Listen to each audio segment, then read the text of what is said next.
So it's a season of giving, and the team over at Embark Studios have given us the present of the finals.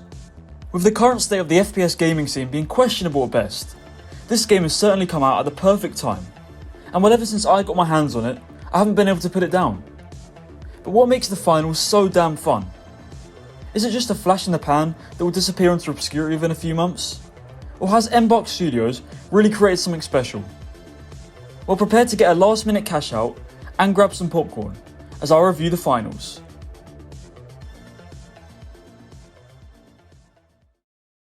If you haven't played the finals, you might assume it's just a regular old FPS game with different game modes, class selection and a set of arena maps.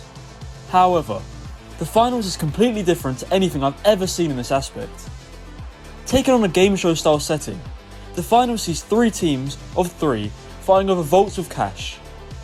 Once these have been opened, the vaults must be taken to cash out stations in which the cash out process begins. At the start of every game, you see a mad rush for all the teams running towards the vault, and once the teams reach the cash out stations, the true fun of the game begins. You see, the aim of the game is to cash out more money than the other teams, but the team that starts the cash out isn't the one who always wins it. Once it's been activated by one team, you must defend that point, which means every other team in the game rushes towards you to try and find a way to hack it. You might see teams tactically fighting their way to try and pick off the odd opponent and slowly make their way to the machine, whilst others might go in stealthily towards the end and try and get that satisfying last second cash out. The teamwork here is vital, and that may be considered a drawback for solo players, but with a bit of forward thinking, anyone can make a play happen. However, remember when I said there was 3 teams? Well, whilst you are attempting to get that cash out, there's another team trying to do the same. 9 players all fighting over one machine. It's so chaotic, it's so varied, and that's why I love it. That's the core gameplay loop of the finals. Once you get to grips with it, it's quite simple. There's a few things in place to prevent the game from becoming stale.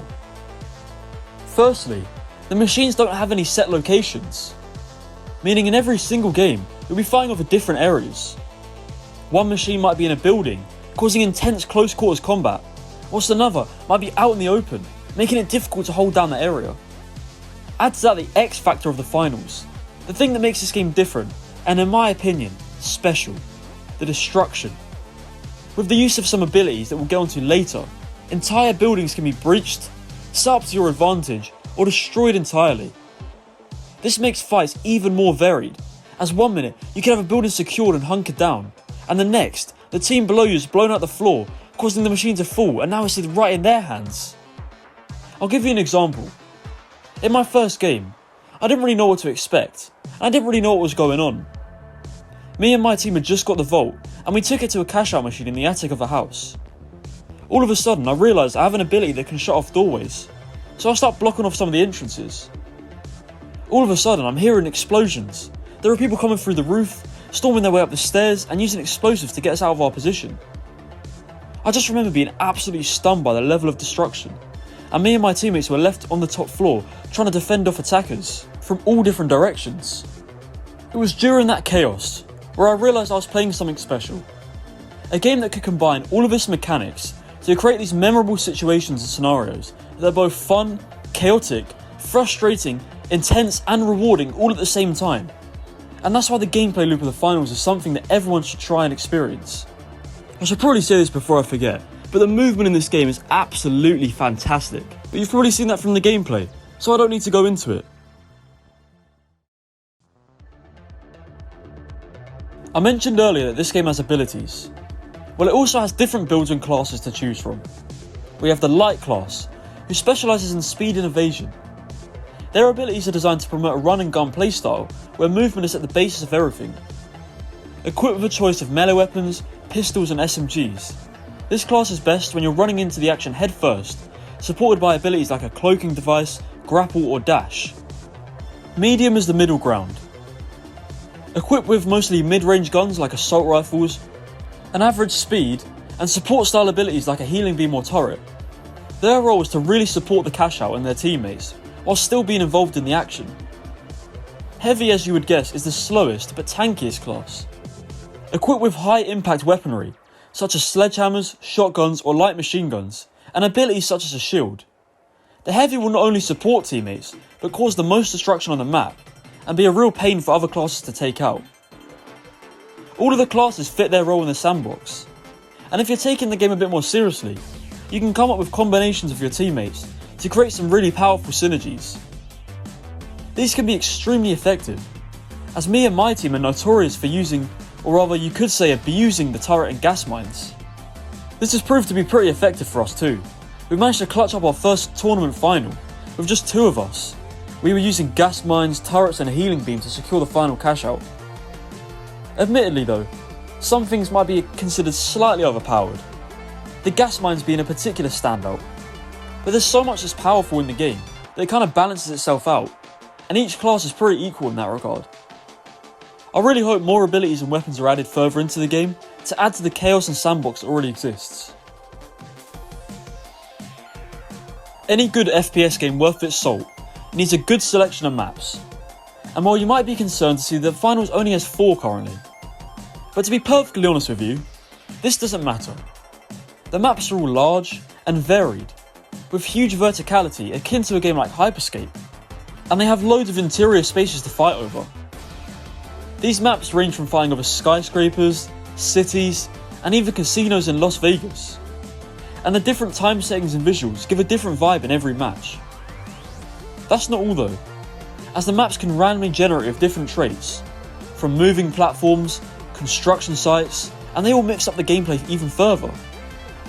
And the final piece of the puzzle for all the maps are the random events that can take place. From meteor showers to increased damage to structures, Finals doesn't shy away from the wild and wacky side of things. And guess what? It creates even more chaos.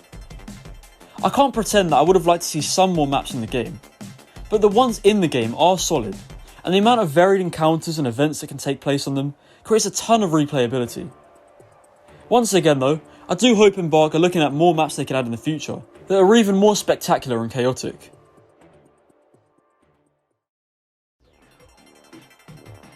Something that has disappeared from mainstream FPS games nowadays is good progression. From Call of Duty removing prestige mode, to Halo Infinite not having a levelling system, it really has been a dark age for progression. However, the Finals has plenty to keep you playing. Since it's a modern game, a Battle Pass and item shop are here. However, this game is free, and the Battle Pass does contain some really cool items, so it gets a pass from me. But what about the actual progression? Well, not only do you have a player level that when increased can unlock new cosmetics, and a seasonal rank that can unlock ranked rewards at the end of the season, but we also have weapon levels and gadget levels. By using different weapons and gadgets, you'll slowly level them up. Eventually, you can earn weapon skins, and the skin at level 6 is really nice, and certainly worth the effort. There's plenty to grind for on release, and guess what? With a seasonal ranked and battle pass, there will always be more to go for. It really is this simple to create a good progression system. And whilst it isn't the greatest we've ever had compared to some classic games from the past, it still blows the majority of modern shooters out of the water. And for that, I can give the Finals a lot of credit.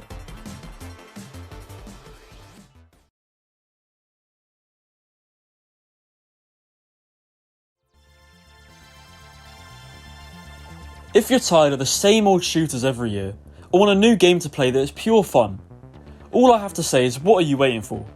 Get on the Finals immediately! This game mixes up the arena shooter formula into a chaotic game show that ends up being pure fun. It somewhat revolutionises how destruction can be used in a shooter, and how different environments can be used to your advantage, which ensures every game feels different. Even so early on, there's a lot to play for with a solid progression system, and you'll be doing all of that on a fun selection of maps. It's for these reasons why I give the Finals a 78 out of 100 score. Probably the surprise game of 2023 for me, as I wasn't anticipating to be blown away by how fun it was. It honestly took me back to a simpler time, where FPS games tried to be different, and did something new compared to other games. It does all of that, and it does it successfully. I can't wait to see what Embark has planned for this game in the future. If you have played the Finals, let me know what you think of it down below. I've been Ranger, and this has been Why Is the Finals So Damn Fun.